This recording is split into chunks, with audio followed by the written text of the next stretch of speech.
बिस्मिल्लाहिर्रहमानिर्रहीम। अस्सलाम वालेकुम स्टूडेंट। आज हम zoology B chapter number 3 multicellular and tissue level organisation read करेंगे।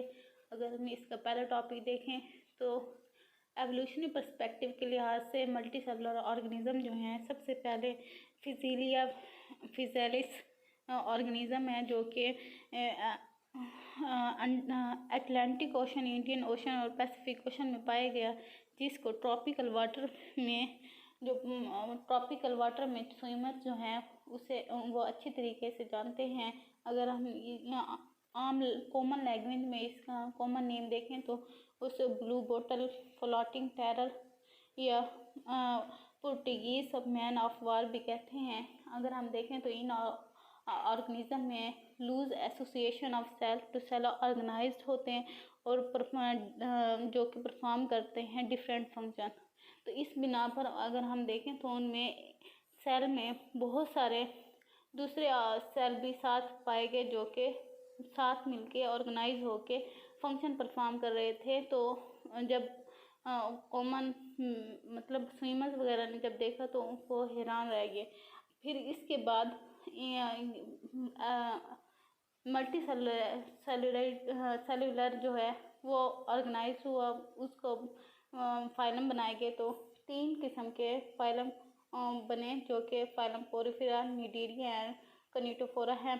अगर हम ओरिजिन ऑफ मल्टी सेलुलैरिटी देखें तो व्हाट इज मल्टी सेलुलैरिटी, तो multicellularity is simply defined as a condition or state of having more than one cell performing different function and having different characteristic। मतलब ऐसे organism जिसमें बहुत सारे cell पाए गए हैं और वो बैक वक्त डिफरेंट फंक्शन परफॉर्म कर रहे हैं और उनकी जो करेक्टरिस्टिक है वो भी डिफरेंट है। ये वाला जो फाइलम है या मल्टी सेलुलैरिटी है, ये अराइज हुई 550 मिलियन ईयर्स अगो, जो कि कैम्ब्रियन पीरियड या प्री कैम्ब्रियन पीरियड से 100 मिलियन ईयर्स अगो पहले डिफाइंड हुई। अगर हम देखें तो इस पीरियड के दौरान एवोल्यूशनरी बैंग या एक्सप्लोजन मतलब बहुत सारे न्यू ऑर्गेनिज्म जो हैं वो डिफाइंड हुए, वो अराइज हुए, और इसलिए साइंटिस्ट जो है इस पीरियड को एवोल्यूशनरी एक्सप्लोजन के तौर पर लेते हैं। इसमें पीरियड में बहुत सारे एनिमल फायरा जो हैं वो अपीयर हुए, और अगर हम देखें तो इनमें सिर्फ एनिमल फाइला जो है वो अपीयर नहीं हुए, इसमें बहुत सारे ऐसे भी एनिमल ग्रुप एक्सप्लोर हुए जो कि एक्सटिंक्ट हो गए। उनमें अगर हम देखें तो 15 to 20 एनिमल ग्रुप्स ऐसे हैं जो कि आजकल एक्सटिंक्ट हो गए हैं। तो इसलिए ये मल्टी सेलुलैरिटी जो है ऑर्गेनिज्म में, मतलब ह्यूमंस वगैरह जो हैं, हम ह्यूमंस और जो दूसरे एनिमल फाइला जो हैं वो भी उनमें मल्टी सेलुलर ऑर्गेनिज्म पाए जाते हैं। अगर हम हाइपोथेसिस की बात करें मल्टी सेलुलैरिटी की, तो उनमें 2 हाइपोथेसिस पाई जाती हैं। फर्स्ट को कोलोनिकल हाइपोथेसिस कहते हैं, जिसे हैकल ने 1884 में पुट फॉरवर्ड किया, मतलब उन्होंने इसे बताया, और उसके बाद मेचन कोफ जो है 1887 में और हेमन ने 1940 में इसको स्ट्रेंथन किया इस थ्योरी के बारे में कि ये थ्योरी ठीक है। इसमें अगर हम देखें तो multicellularity use as dividing cells remained together in the fashion of many colonial protist. मतलब इसमें जो मल्टी सेलुलैरिटी सेलुलर जो होते हैं उनमें जो डिवाइडिंग सेल होते हैं वो डिवाइड होते रहते हैं, लेकिन वो एक दूसरे के साथ रिमेन रहते हैं, और कोलोनिकल फॉर्म जो होते हैं कॉलोनी बना लेते हैं, और वो एक दूसरे से अलग नहीं होते, एक दूसरे के साथ एसोसिएट रहते हैं एंड तक। अगर हम यहाँ पे देखें तो नेस्टर इनका प्रोटिस्ट का देखें तो एक यूनिसेलुलर से ये मल्टी सेलुलर हुए, मल्टी सेलुलर के बाद ये कोलोनिकल फॉर्म में आ गए, लेकिन एक दूसरे के साथ रहे। और अगर हम देखें ये वाली स्ट्रक्चर तो इसमें 2 लेयर्ड प्रोटिस्ट मतलब बायलैटरल स्ट्रक्चर बनी है, जिसमें जो मल्टी सेलुलर ऑर्गेनिज्म है उनकी जो मतलब तादाद इंक्रीज होती गई, तो वो अंदर की तरफ इनवेजिलेट होने इनगल्फ होने मतलब अंदर की तरफ इंक्रीज होते गए, लेकिन एक दूसरे के साथ अटैच रहे।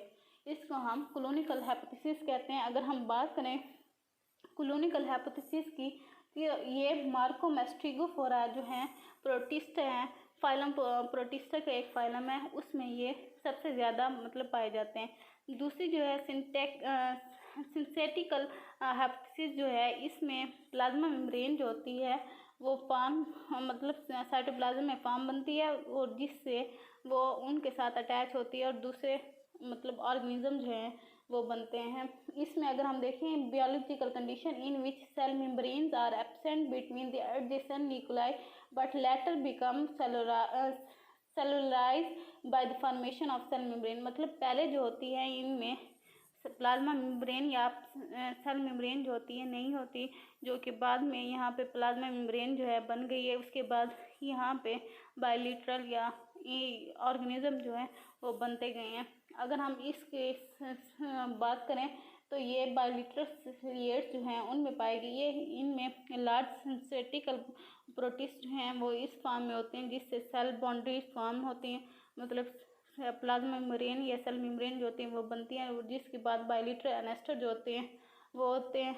इससे अगर हम देखें तो बायलिटरल और रेडियल एनिमल जो हैं वो ऑर्गेनाइज हुए।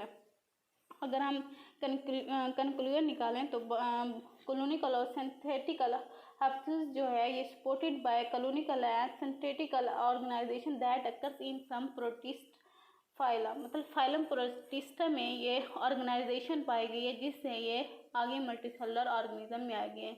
अगर हम एनिमल ओरिजिन्स की बात करें कि एनिमल ओरिजिन जो है उनमें कौन कौन से मतलब पाए गए हैं, तो 3 टाइप के इनमें व्यू पाए गए हैं। एक है मोनोफाइलेटिक, डाइफाइलेटिक एंड पॉलीफाइलेटिक। मोनोफाइलेटिक जो है ऐसे मल्टीसेलुलर एनिमल्स हैं जो ड्राइव हुए हैं सिंगल एनेस्टर से। अगर हम देखें तो साइंटिस्ट बिलीव करते हैं कि कुछ साइंटिस्ट ये बिलीव करते हैं कि एनिमल ओरिजिन जो है सिंगल एनेस्टर, मतलब इनका जो एनेस्टर है वो एक है और इनका जो ये सारे जो अपेयर हुए हैं फॉसिल्स वगैरह इनके अगर हम देखें तो ये कैम्ब्रियन या कैम्ब्रियन पीरियड में शो हो रहे हैं। और इसके अलावा ये एक्सप्लेन करना मुश्किल हो जाता है कि सबका जो ओरिजिन है मोनोफाइलेटिक है।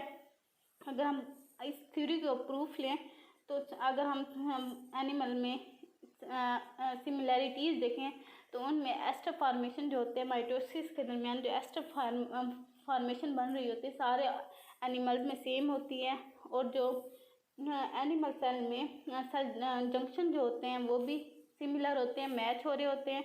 अगर हम प्रोटीन्स की मूवमेंट देखें सेल बॉडीज़ में वो भी सिमिलर होते हैं, मतलब सारे सेल में प्रोटीन जो होती हैं वो मूवमेंट के तौर पर काम कर रही होती हैं, तो इसलिए इसको मोनोफाइलेटिक व्यू का नाम दिया गया। मगर कुछ ऑर्गेनिज्म कुछ जो साइंटिस्ट जो हैं ये बिलीव करते हैं कि ये ओरिजिन जो है ये डिफ़िकल्ट है कि ये मोनोफाइलेटिक सारे ऑर्गेनिज्म मोनोफाइलेटिक हो। सेकंड जो है animals are drive from the 2 ancestor, मतलब हर ऑर्गेनिज्म जो है उसके 2 एनेस्टर होते हैं। इस व्यू को साइंटिस्ट एक्सेप्ट नहीं करते अभी तक, इसलिए ये सही तस्वुर नहीं किया जाता। थर्ड जो है वो पॉलीफाइलेटिक है। Polyphyletic animals are drive from many ancestors, मतलब जो एनिमल्स होते हैं ये बहुत सारे एनेस्टर से ड्राइव हुए हैं। जैसे कि अगर हम देखें तो कैनोफ्लिजिलेट स्टॉक जो होते हैं एनेस्टर स्टॉक है जिससे बहुत सारे ऑर्गेनिज्म जो हैं वो ऑर्गेनाइज हुए, जिससे प्रोटोस्टोमेटिया डेट्रोस्टोमेटिया जो है उसमें से इवॉल्व हुए। और दूसरा phylum protozoa, parazoa, porifera, ctenophora, cnidaria जो है रेडिएट जो होते हैं मॉडर्न प्रोटिस्ट जो है सारे का जो एस्टर है वो कैनोफ्लैजिलेट को समझा जाता है जो कि 600 से 500 मिलियन ईयर्स अगो समझा जाता है। इस तरह आज का जो टॉपिक है वो कंप्लीट होता है।